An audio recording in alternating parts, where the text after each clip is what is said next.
They had sex in the back of the car. A little over a decade ago, I worked in the limousine business, driving clients on the weekends.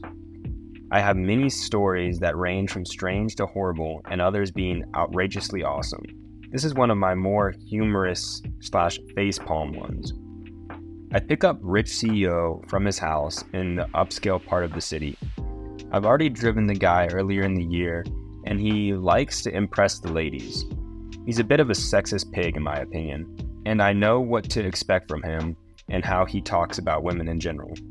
My instructions are to pick him up, pick up his lady friend at her place, drive to a gala, and then open until his 5 hours are up.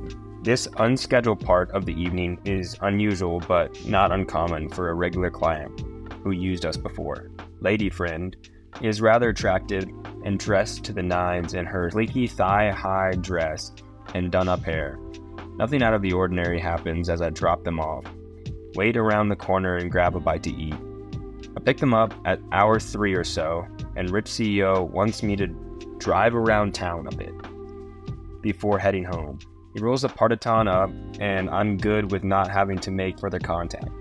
I know the best streets to cruise around, so I'm driving around with no destination in mind. Some time has passed and I'm not thinking about anything in particular when I feel the limo start to bounce.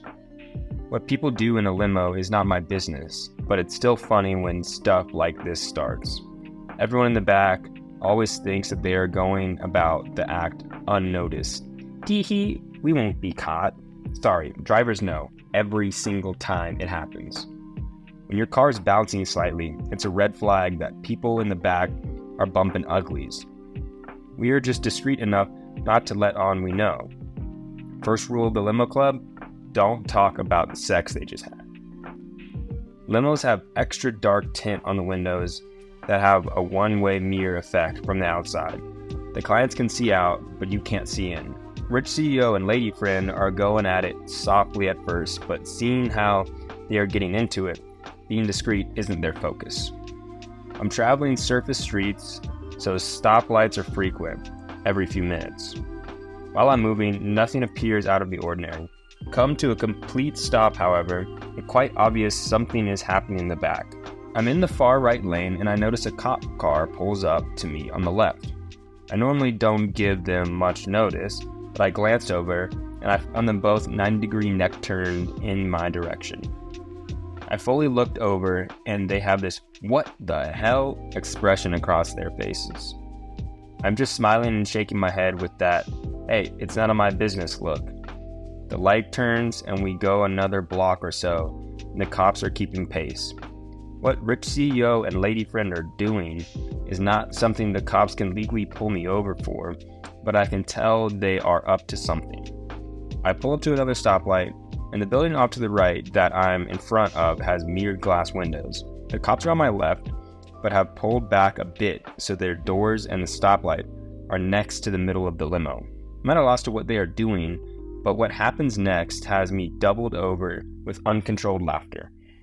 They douse the spotlight at the dark tinted windows of the limo and it shines through the vehicle, hitting the mirrored building behind it and bouncing back. Both sides now have light, and this basically illuminates the entire inside of the limo. The tint becomes completely ineffective, as if looking through normal glass. The cops can see everything perfectly. As Rich CEO and lady friend are frozen mid-thrust, I look over at the mirrored reflection of the building and see the colored silhouette and topless form of lady friend scrambling to find cover, and I hear a "oh come from the back. The cops use the loudspeaker, "please put your clothes back on," and I can tell that both of the officers are laughing their asses off as I look in the driver's side mirror. I'm fighting back stifled laughter as the two in the back are frantic to find their clothes. Cop car slowly forwards and I smile/salute at them as they pass. And yes, before you can think of a pun for this story, the dude was cop blocked. What was it like when you dropped CEO and lady friend off? Is there ever any extra cleanup required after something like this? Awkward at best, but I knew how to keep the conversation light as to not let on that I knew anything happened. As for the cleanup, third rule of Limo Club, keep strong disinfectant with you at all times. I worked at a car wash for a while, and we had a contract with one of the big hotels, and we cleaned the limos for them. So many condoms, few bits of drugs, little money now and again. Honestly, the best part was the driver always brought us some soft peppermints that melt in your mouth. Hahaha, yeah, those peppermints were good. So many condoms is right. What's the second rule of Limo Club? See rule number 1. First rule of Limo Club is you do not talk about Limo Club. The second rule of Limo Club is you do not talk about Limo Club. The third rule of Limo Club is someone yells stop, goes limp, taps out, the ride is over. Fourth rule, only 2 people to a ride along. Fifth rule, 1 drive at a time, fellas. Sixth rule, no shirts, no shoes. Seventh rule, drives will go on as long as they have to. The 8th and final rule, if this is your first night at Limo Club, you have to experience coitus. Can someone make this a thing? Now that it's online, it's a thing. Once the interwebs, always on the interwebs. God, that reminds me of the day I drove around escort girls to their clients. I have some odd stories from that one too.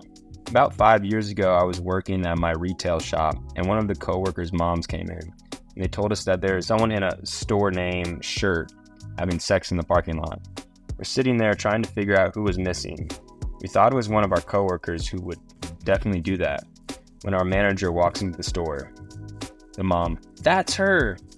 Coworker, "That's our manager." And the mom proceeds to rip our manager a new one about how she should be a role model to the younger workers, who were about 16 and 17 at that time. Not exactly innocent, but it's the thought that counts, right? My current job, 2 of my coworkers banged on the staff room table after everyone had left that night. I worked at an office in the Air Force with Jim, and we were very good friends. We were later sent separate bases, but got together again and we started talking of the old days and the people we knew and worked with. One was a black female named Davis, and the guy in charge of us, the captain. I mentioned them, and he started laughing. He said, "I never told anyone this, but he had brought his checkbook to work on Friday and left it on the desk and needed it Saturday. He stopped by the office and noticed that Davis and the captain's cars were in the parking lot. He seldom worked on the weekend. He walked into the office and loudly said, 'Hey, what are you 2 doing here on a Saturday?' without looking in their direction, and walked to his desk. When he turned around, Davis was on her desk buck naked, and the captain was in a chair between her legs, and also butt naked. My friend got his checkbook and left without a word. I asked if there was ever any problems between them, and he said, no, nothing was ever said either, but they were always pretty nice to him. We should all be like the Wolf of Wall Street and have sex to relieve stress.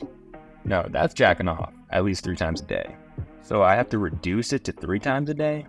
Could someone explain the whole shine through the tinted glass into a mirror and you can see through to me? Can't figure out what happens there and feel stupid about it. Most one-way window tints work because it's darker on the inside than on the outside. That makes it so there is much more light being reflected from the outside than the light from the inside, making its way through the tint. You can't actually see anything but your reflection. However, once the light coming from the inside is bright enough to defeat the mirroring effect, you can see what's happening inside. At night, this is particularly easy since the ambient light levels tend to be fairly low. It's a simple principle to security screening doors. If you are outside during the day, you can easily see in because more light is being reflected off the screen than is coming through the holes. But at night, the opposite is true. It's dark outside, and people usually have a light on in the house, so you get more interior light coming through than ambient light being reflected.